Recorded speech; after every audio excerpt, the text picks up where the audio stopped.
The study door had been locked for as long as I could remember.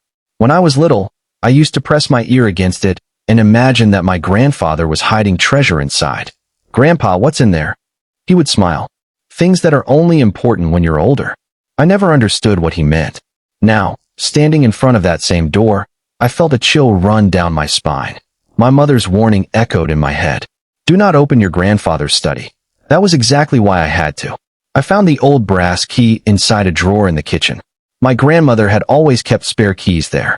My hands trembled as I inserted it into the lock. Click. The door opened. Dust floated through the sunlight. Nothing looked unusual at first.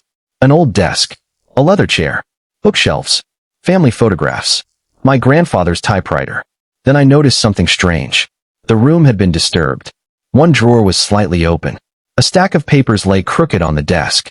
I walked over. The first document was a property tax statement. The second was a bank statement. The third made me stop breathing. It was a copy of a deed.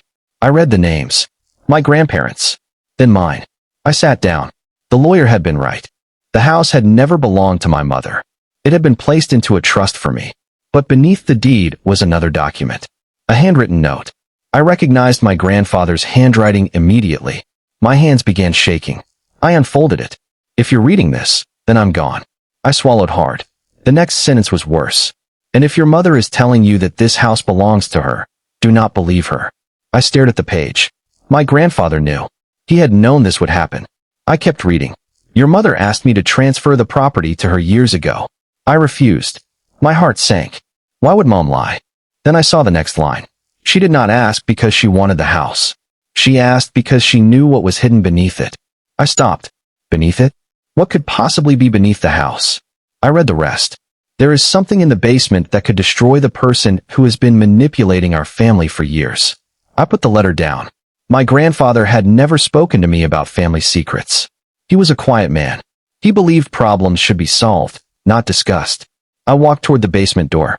It was at the end of the hallway. I opened it. The stairs creaked beneath my feet. The basement smelled like old wood and dust. I turned on the light. Nothing. Old boxes. Christmas decorations. Broken furniture. A workbench. Then I noticed the floor. One section of concrete looked newer than the rest. I crouched down. There were faint scratches around the edge. A hidden compartment. I searched the workbench until I found a crowbar. It took several minutes, but eventually the concrete panel lifted. Underneath was a metal box. My heart pounded. I pulled it out. There was no lock. Inside were photographs, bank records, legal documents, and a small digital recorder. I picked up the recorder. My grandfather's voice filled the basement. "If you're hearing this, I didn't have enough time to tell you everything." I sat on the floor. His voice continued. "Your mother has been hiding a financial problem from the family." I froze. Years ago, she borrowed money using family assets as collateral. I covered my mouth. She promised to repay it. The recording paused. Then my grandfather said something that made my blood run cold. She never did. I looked through the bank records. There were transfers. Large ones. Hundreds of thousands of dollars. Payments made from an account connected to my grandparents. But the money hadn't gone to my mother. It had gone somewhere else. I checked the dates. The transfers had started 9 years ago. Then I found a name. A company. Westbridge Holdings. I recognized it. It belonged to my mother's second husband. My stepfather. The man she had married after my father left. I kept digging. The documents showed that Westbridge Holdings had been failing. My mother had apparently moved money from my grandparents' accounts to keep it alive. But there was something even worse. She had used my grandparents' signatures. Forged them. I sat there in silence. My mother hadn't simply lied about the house. She had been taking money from my grandparents for years. And my grandparents had known. The recording continued. "Your grandmother wanted to confront her." A pause. But I stopped her. I frowned. "Why?" My grandfather's voice became quieter. "Because I was afraid your mother would destroy herself." I closed my eyes. Then he said the sentence I would never forget. "But when we realized she intended to take the house after our deaths, we created the trust." I looked at the deed again. Everything suddenly made sense. The trust wasn't simply an inheritance plan. It was protection. My grandparents had known my mother would try to take everything. They had spent years preparing for it. The recording continued. "There's one more thing." My grandfather's voice trembled. "The $1.2 million you believe you're inheriting is not the entire estate. I stared at the recorder. What? His voice continued. The investments were transferred into a separate account. I looked through the papers. There was an account number and a balance. My heart nearly stopped. $4.8 million. I read it again. $4.8 million. My grandparents hadn't left me $1.2 million. They had left me an estate worth nearly $6 million. And my mother knew. That was why she had suddenly appeared. That was why she had demanded the house. She wasn't trying to take one property. She was trying to take everything. Then my phone rang. Mom. I stared at the screen. I almost ignored it. But I answered. Hello. Her voice was calm. Too calm. Where are you? At Grandma and Grandpa's house. What are you doing? Going through their things. There was silence. Then she said, I told you not to open the study. I froze. How did you know I was there? Another pause. I know my parents. No. My voice hardened. You knew what was in this room. She didn't answer. You knew about the trust. Silence. You knew about the money. Her breathing changed. Listen to me. No. I stood. You listen to me. Please. Did you steal from them? She said nothing. Did you forge their signatures? Still nothing. Then she whispered. I did what I had to do. My heart broke. You stole from your own parents. I was desperate. You lied to me. I was protecting you. No. I looked around the study. You were protecting yourself. She began crying. You don't understand. I understand enough. Then she said something that made me go completely still. Your grandparents weren't the only people who knew. Who else? My brother. I frowned. My uncle. Yes. What does he have to do with this? He was the one who helped me. My stomach tightened. Helped you do what?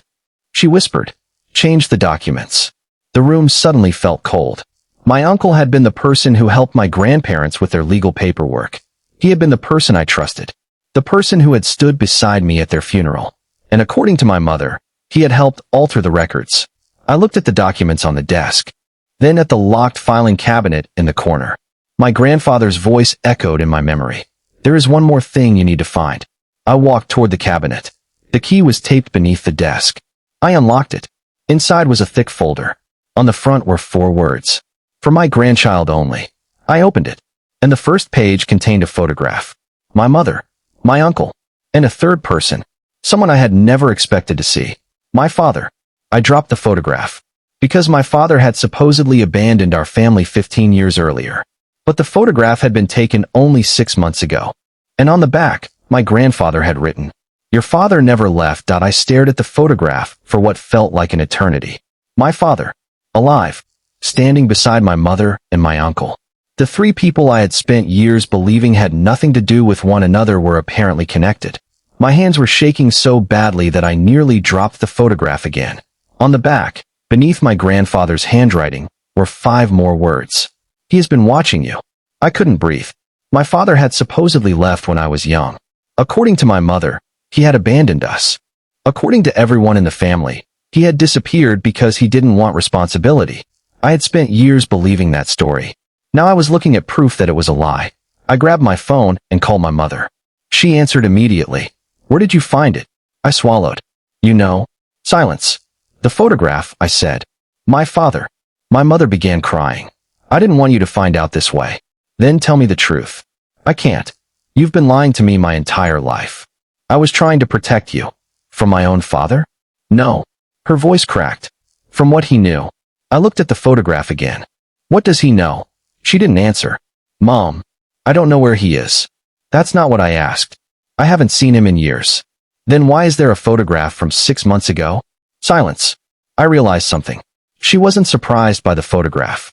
She was afraid of it. You knew he was alive. She whispered. Yes. My chest tightened. How long? Years. I closed my eyes. Why didn't you tell me? Because your grandfather told me not to. I looked toward the old desk. My grandfather? Yes. Why? He said your father was dangerous. I stared at the photograph. My father. He knew things about the family. What things? She hesitated. Then said. The money. I sat down. Explain. Your grandparents didn't just have investments. I know. No. Her voice trembled. You don't understand. Then help me understand. They had accounts your father helped establish. What kind of accounts? Private accounts. How private? Hidden. My heart pounded. Hidden from who? From the government. I froze. My mother continued. Your grandparents have been moving money for years. Why? I don't know. You're lying again. I'm not. She was crying now. I only knew what your uncle told me. What did he tell you? He said the money came from your father's business. I stared at the papers. My father had owned a small construction company. Nothing remotely close to the millions my grandparents possessed. Something wasn't adding up. Then I remembered the note. Your father never left. Maybe he hadn't abandoned us. Maybe he had been hiding. I hung up. I needed answers. And I knew exactly where to look. My grandfather's notebook contained an address. A cabin outside the city.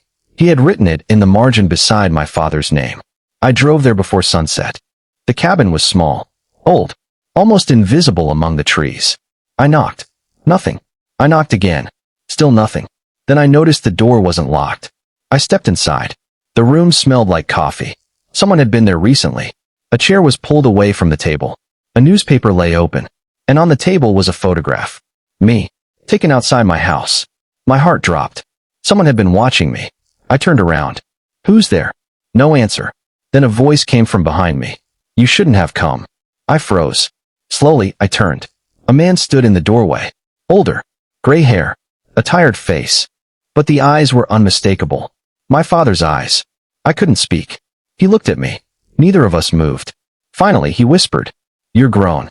I laughed bitterly. You knew? He nodded. I've watched from a distance. Why? To keep you safe. I shook my head. Everyone keeps saying that. He looked down. Your mother told you I abandoned you. She did. She lied. My eyes filled with tears. Why? Because if the people who were after me knew you existed, they would have used you. Who? He walked toward the table. Your uncle. I froze. My uncle. He wasn't working alone. My father opened a drawer.